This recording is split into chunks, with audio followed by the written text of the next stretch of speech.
खबर आ रही है कि छात्र आंदोलन के दौरान जो लोग गुंडई कर रहे थे उन पर पुलिस एक्शन मोड में है।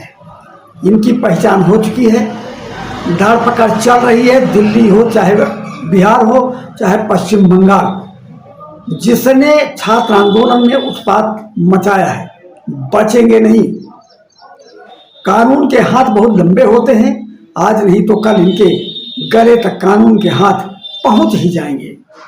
छात्र आंदोलन में क्रिमिनल घुस आए थे, पूरे देश में आग लगाने की तैयारी थी, इसलिए पूरे देश में हिंसा फैलाई गई।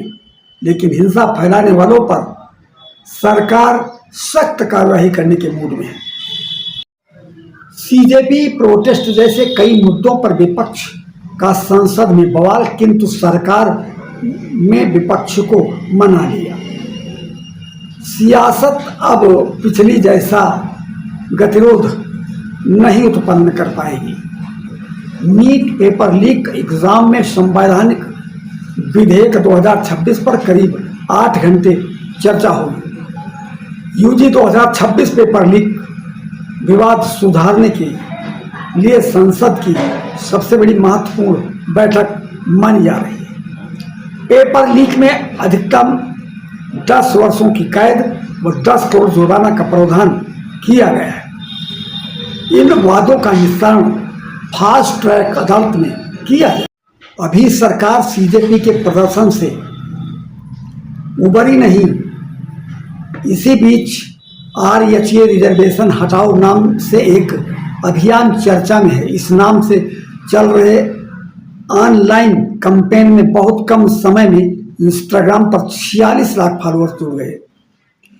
खुद को पूर्ण रूप से गैर राजनीतिक आंदोलन बताने वाला यह संगठन दावा करता है कि उसका मकसद किसी राजनीतिक दल का समर्थन करना या विरोध करना नहीं है, बल्कि आरक्षण व्यवस्था पर राष्ट्रीय स्तर पर बहस कराना है। उन्होंने एक नारा भी बनाया है, शिक्षित बनो, आंदोलन करो, संगठित रहो। यह नारा भीमराव अंबेडकर का प्रसिद्ध नारा था। सुप्रीम कोर्ट ने एक बड़ा फैसला सुनाया, धर्म बदलते ही खत्म हो जाएगा अनुसूचित जाति का दर्जा। दिल्ली की सर्वोच्च अदालत ने कोर्ट के फैसले पर पुनः विचार याचिका खारिज कर दी, जिसमें कहा गया है कि अनुसूचित जाति एससी का कोई व्यक्ति यदि हिंदू, सिख, बौद्ध धर्म के अतिरिक्त कोई अन्य धर्म अपनाता है तो उसका अनुसूचित जाति का दर्जा समाप्त हो जाएगा।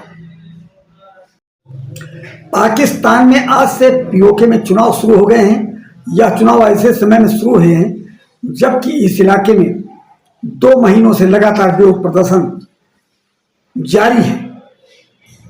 पाकिस्तान ने इस इलाके में सुरक्षा बढ़ा दी है। लगभग 14,000 अतिरिक्त पुलिस बल तैनात किया गया है। विधानसभा पीओके में कुल 53 सीटें हैं।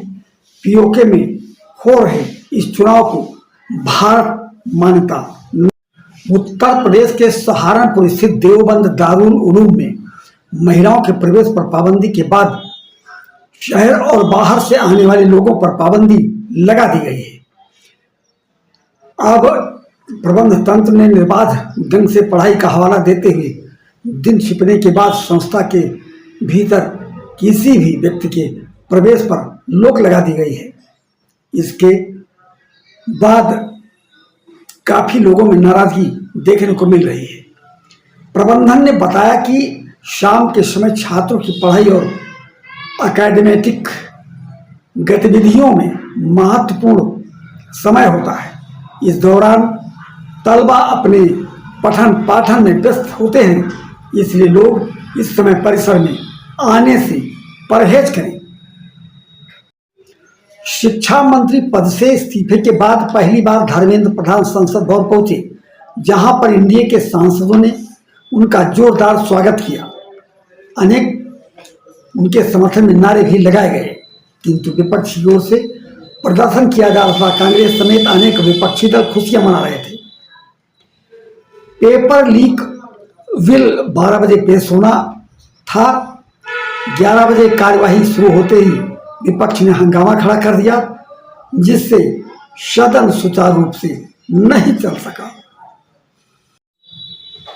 दिल्ली के जंतर मंतर पर 1 महीने से अधिक समय तक चले प्रोटेस्ट में सीजेपी के आंदोलन में खाना पानी बांटकर चर्चा में आई जुनैद अब सुर्खियों में है। 20 जून को जुनैद एक परीक्षा में शामिल होने आए थे। परीक्षा खत्म होने के बाद वे जंतर मंतर पहुंचे। जुनैद ने किसी भी तरह की फंडिंग होने से इनकार किया है। उन्होंने बताया कि किसी ने नगद पैसा नहीं दिया, ऑनलाइन पेमेंट भी नहीं लिया गया। इसके बजाय जो लोग मदद करना चाहते थे उनसे बिस्किट, दवाएं, पानी जैसी जरूरी वस्तुएं ली गई।